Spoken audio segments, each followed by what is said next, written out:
Caros amigos da nossa Associação Espírita Chico Xavier, de Passo Fundo, Rio Grande do Sul, nos encontramos hoje, mais uma vez, para a nossa exposição doutrinária, para o nosso momento de reflexão sobre temas da nossa doutrina espírita.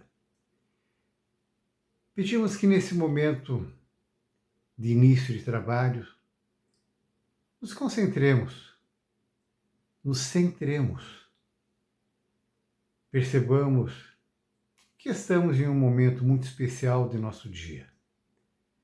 Se resolvemos dedicar esses poucos minutos à reflexão de temas da doutrina espírita, que possamos fazê-lo com muito amor no coração, que possamos fazê-lo com a certeza de que sairemos com um degrauzinho a mais nesse olhar para o horizonte, sairemos, depois de tudo isso, com uma reflexão, talvez com alguma inquietação, sobre como estamos levando nossas vidas.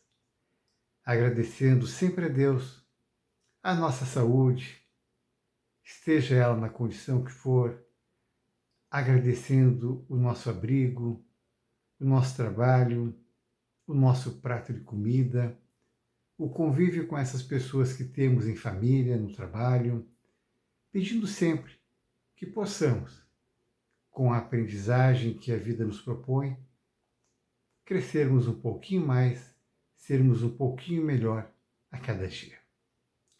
A proposta para o estudo de hoje é, mais uma vez, sobre o céu e o inferno, uma das 5 obras básicas da doutrina espírita, não menos e nem mais importante do que as outras, mas com valiosos ensinamentos, riquíssimas mensagens. A proposta de hoje, então, na obra O Céu e o Inferno, é irmos na segunda parte, no capítulo 2, estudarmos o depoimento de um espírito considerado um espírito feliz. Nós vamos ouvir aqui a mensagem que Samuel Felipe levou àquela turma que estudava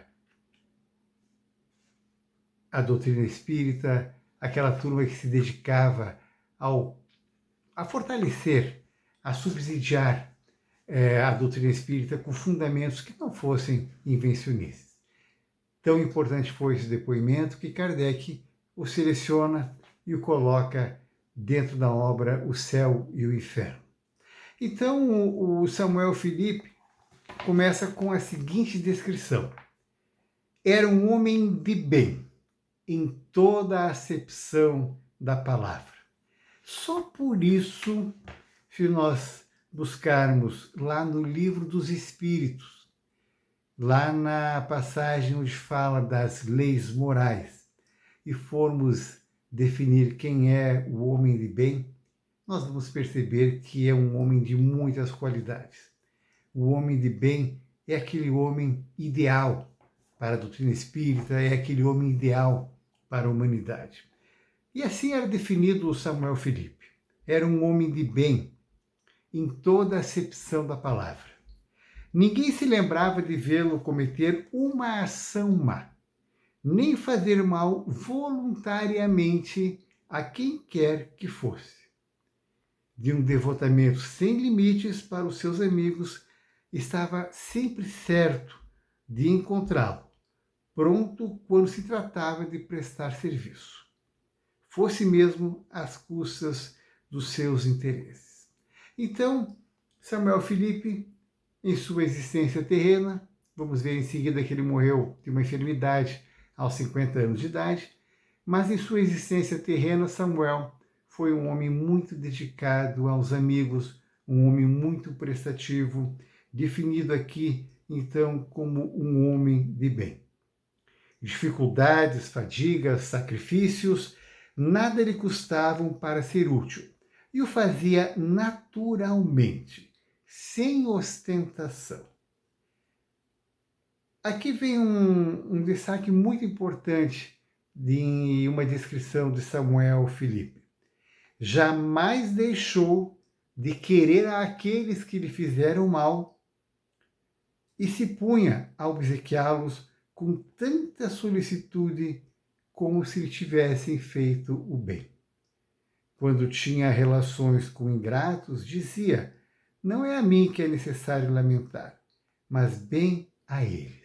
Então, aqui nós encontramos no Samuel Filipe, de tantas descrições de um homem de bem, uma que nós podemos buscar aqui no Novo Testamento. Eu utilizo a versão do Haroldo Dutra Dias. No Novo Testamento, lá em Mateus, capítulo 5, versículo 43. Ouvistes que foi dito: amarás o teu próximo e odiarás o teu inimigo. Eu, porém, vos digo: amai vossos inimigos e orai pelos que vos perseguem, para que vos tornei filhos do vosso Pai que está nos céus, já que seu sol desponta sobre os maus e os bons, e cai chuva sobre justos e injustos. Pois, se amais os que vos amam, que recompensa tendes?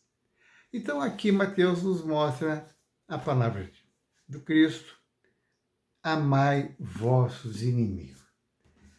E assim, uma das descrições do Samuel Filipe, ele não se opunha àqueles que lhe faziam mal. E ele sofreu muito. Embora muito inteligente e dotado de muito espírito natural, a sua vida de trabalho foi obscura e semeada de rudes provas. Era uma dessas criaturas que floresce na sombra, da qual o mundo não fala nada. Então, aqui na descrição do Samuel, também tem essa de uma vida semeada de rudes provas. Nós estamos falando aqui, dentro dessa catalogação do céu e o inferno, de um espírito que está naquela categoria dos espíritos felizes. Existem ainda outras categorias dentro da obra O Céu e o Inferno, dos espíritos que estão numa condição mediana, dos espíritos sofredores, suicidas, criminosos arrependidos, espíritos endurecidos. Temos então dentro da obra Céu e Inferno, evocados em sessões mediúnicas, vários depoimentos de espíritos de variadas categorias. Mas hoje o comentário sobre Samuel Filipe é sobre um espírito feliz. E parece que é um paradoxo. Um espírito feliz que teve uma vida semeada de rudes provas. A vida dele não foi nada fácil, não. Podemos ver em tantos outros espíritos que se destacaram na nossa história o quanto sofreram. Chico Xavier, São Francisco, o Francisco de Assis, com uma oração que fará o encerramento dessa exposição de hoje, uma oração dedicada a Francisco de Assis. E então estamos falando de espíritos que tiveram rudes provas e nem por isso deixaram de ser espíritos felizes. Se perguntássemos o que sabemos da morte dos apóstolos de Cristo, há muitas controvérsias, há muitas contra-informações, mas há um consenso de que todos os espíritos que seguiram Cristo na condição de apóstolos, vamos chamá-los então de que os apóstolos de Cristo, tiveram mortes violentas, mortes brutais, mortes por crucifixo. O Santo André, por exemplo, foi crucificado. Tivemos entre os apóstolos apóstolos mortos por flechadas, decapitados, ensacados e jogados ao mar. E o próprio apóstolo João também o tentaram matar e não conseguiram. E esse, então, é o que consta o registro de o único apóstolo que morreu de velho, de velhice. E para quem leu a obra de Miramês, vai entender que o apóstolo João ressurge no momento posterior, como Francisco de Assis. Então, estamos falando de espíritos felizes, mas que nem por isso tiveram vida fácil. Então, aqui o nosso Samuel Felipe, um espírito que se diz de uma vida semeada de rudes provas. E aí ele diz assim, de que adquirira no conhecimento do Espiritismo uma fé ardente na vida futura. E adquiriu no Espiritismo a resignação suficiente para enfrentar os males pelos quais passou. Então, Samuel Felipe, um espírito considerado espírito feliz, como espírito desencarnado, teve, enquanto encarnado, uma vida atribulada, uma vida muito difícil, mesmo sendo o que se pode definir um homem de bem. Daqui a pouquinho nós vamos falar também sobre outras vidas pregressas de Samuel Felipe, onde ele se declara não ter sido nada perto do que hoje chamamos de um homem de bem. E que, por aquela condição, é que ele vem nessa disposto a enfrentar todas essas rudezas para elevar-se, para tornar-se um espírito melhor. Então, quando evocado na sessão mediúnica, a pergunta que lhes fazem é a seguinte: tendes uma nítida lembrança dos vossos últimos momentos na Terra? E Samuel responde: perfeitamente.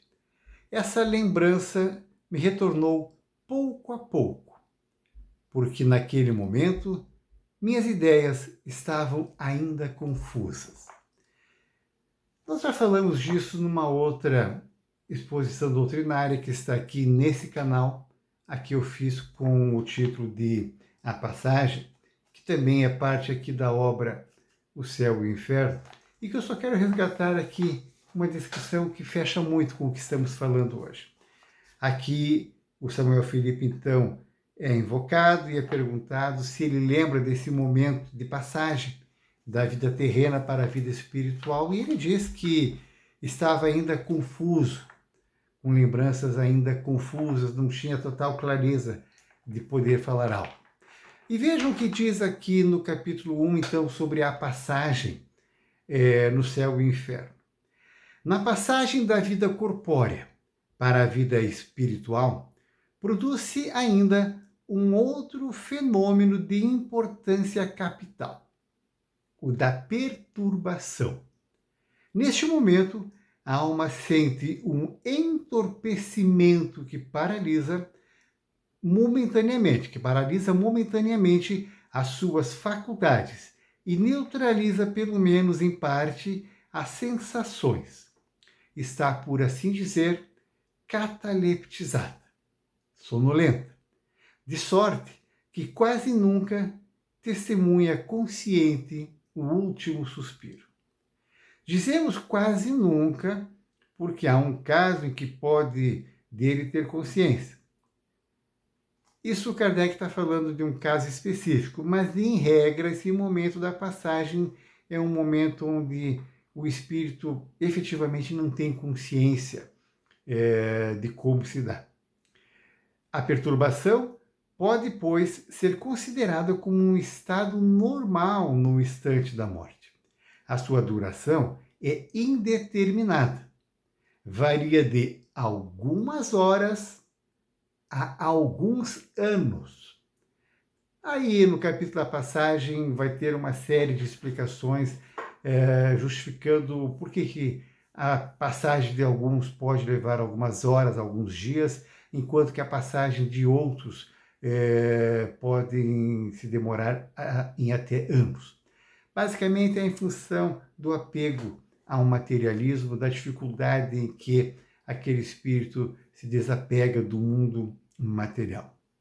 Mas à medida em que ela se dissipa, essa passagem, a alma está na situação do homem que sai de um sono profundo e as ideias estão confusas, vagas e incertas. Eu só busco essa passagem aqui porque então estamos lendo que nesse momento de transição é como se saíssemos de um sono profundo. E é mais ou menos isso aqui que nos diz o Samuel Felipe. Mas eu quero chamar a atenção lá para a mitologia grega. Na mitologia grega, onde está a minha anotação aqui. Na mitologia grega, nós temos a morte como filha de... Cadê a minha anotação? Aqui, está aqui. A morte como filha de Nix, a noite, e Érebro, a escuridão. Então, a noite e a escuridão, de acordo com a mitologia grega, tiveram 2 filhos, são gêmeos. E o nome desses filhos são Tânato e Hipno. E Tânato é a personificação da morte, enquanto que Hipno é a representação do sono. Então vejam que morte e sono, para a mitologia grega, não estamos falando aqui de doutrina espírita, mas para a mitologia grega, morte e sono são irmãos. Então, quando o Samuel Felipe nos diz aqui de que ainda estava confuso naquele momento de passagem, ele descreve assim, e aliás, lhe pergunto como é que era a vossa situação, né, no mundo dos espíritos.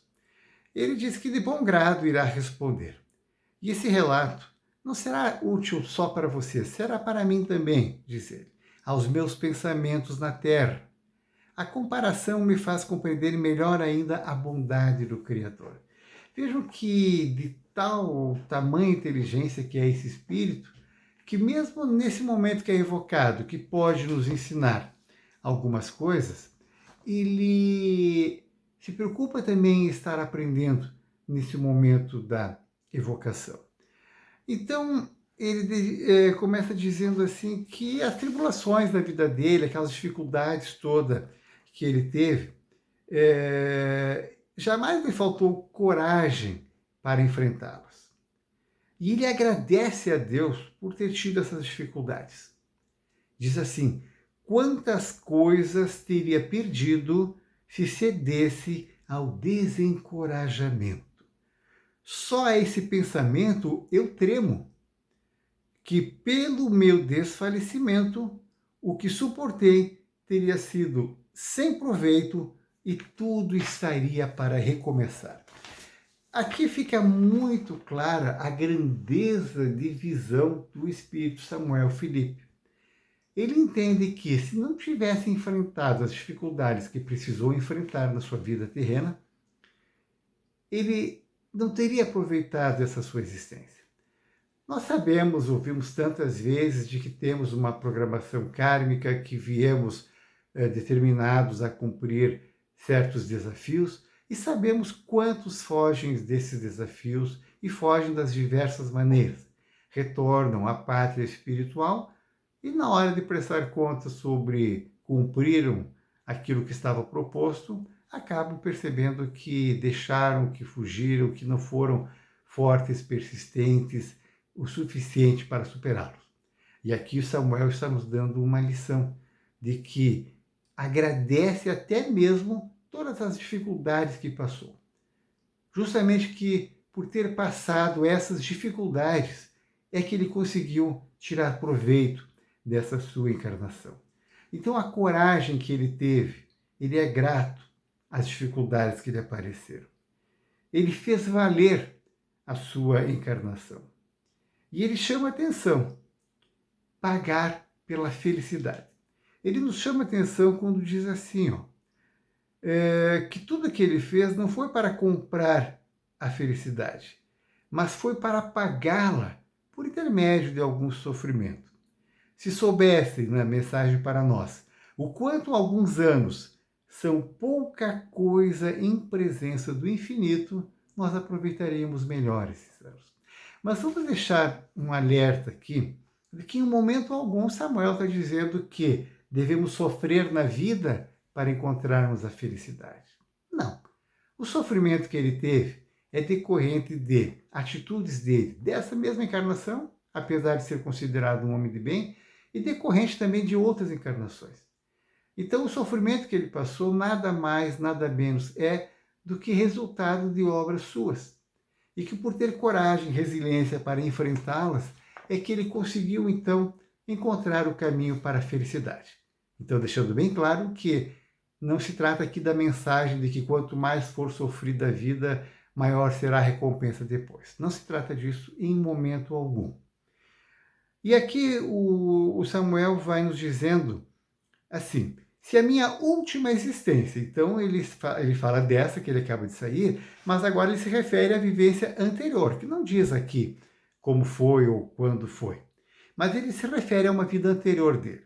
Se na minha última existência teve algum mérito aos vossos olhos, não direis o mesmo daquelas que a precederam. Não foi senão a força do trabalho sobre mim mesmo que me fiz o que sou agora.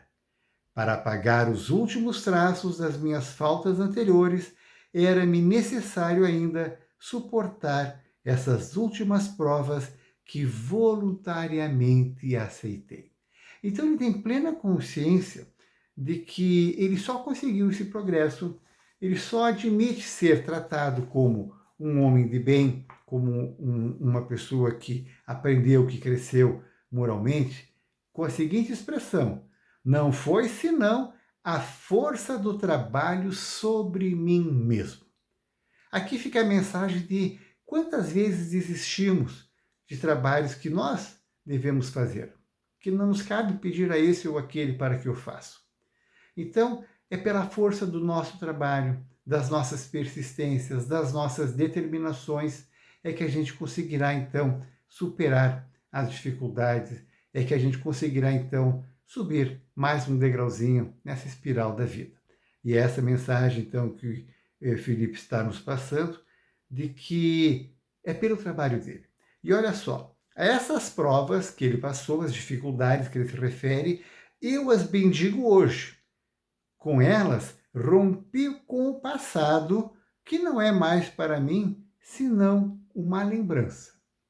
E posso contemplar doravante com uma legítima satisfação o caminho que percorri. Então ele, assim como agradecia aos inimigos, porque os inimigos lhe colocavam dificuldades e por isso ele conseguia superá-las, o mesmo homem que agradecia aos inimigos, aqui está agradecendo as provas que passou. Né? Eu as bendigo, porque se não fossem elas, ele não teria crescido. Então, quando nos reclamamos de acontecimentos, quem sabe tentamos pensar um pouquinho como Samuel Felipe, de até que ponto disso que eu estou reclamando estará o meu crescimento, estará a minha elevação moral e logo em seguida a minha felicidade. Oração a São Francisco de Assis.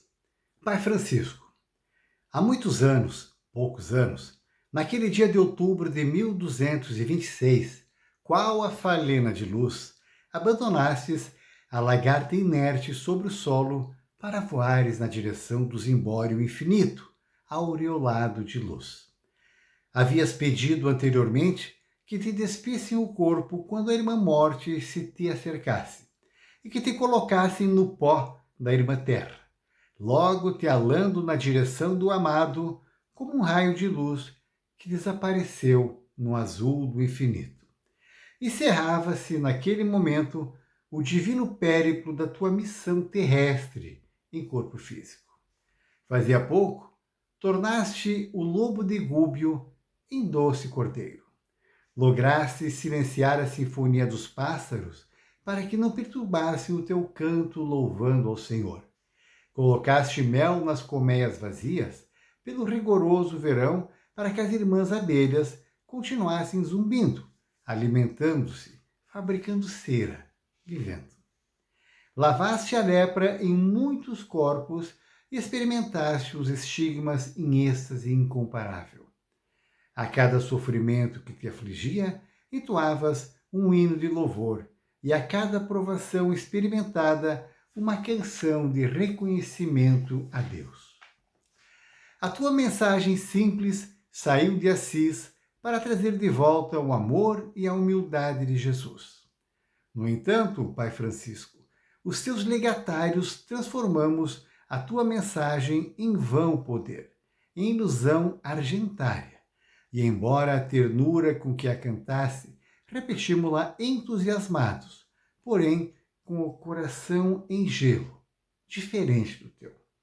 Agora, tanto tempo, em pouco tempo depois da tua sinfonia, rogamos que voltes à terra para novamente balbuciar-nos a oração simples aos ouvidos dos nossos corações empedernidos e de nossos frágeis sentimentos, de modo a reconquistarmos as forças para seguir-te a meiga voz e nos emocionarmos outra vez com o teu amor. O mundo estertora, Pai Francisco. Não se trata somente de lutas entre cidades que se digladiam, como nos seus dias, mas do terrível conflito entre os corações, gerando guerras de extermínio individual e generalizado. Somente tu, Pai Francisco, podes, enternecendo-nos ao ponto de nos darmos as mãos, lobos e ovelhas que ainda somos, ao comando da tua voz, bebermos juntos, no mesmo regato, por onde fluem as águas da misericórdia e do amor inefáveis. Somente tu, Pai amoroso, consegues fazer com que as rosas desabrochem voltadas para os lares em sombras, neles penetrando com o seu perfume especial. Volta, Pai Francisco, tem misericórdia de nós e conduze-nos à pequenina Porciúncula, onde deixaste os teus despojos, naquele dia longínquo e próximo de outubro de 1226, pois que todos necessitamos de ti. Joana de Ângeles, do livro Jesus e Vida. Agradecemos a assistência de vocês e contamos com a participação nos próximos encontros.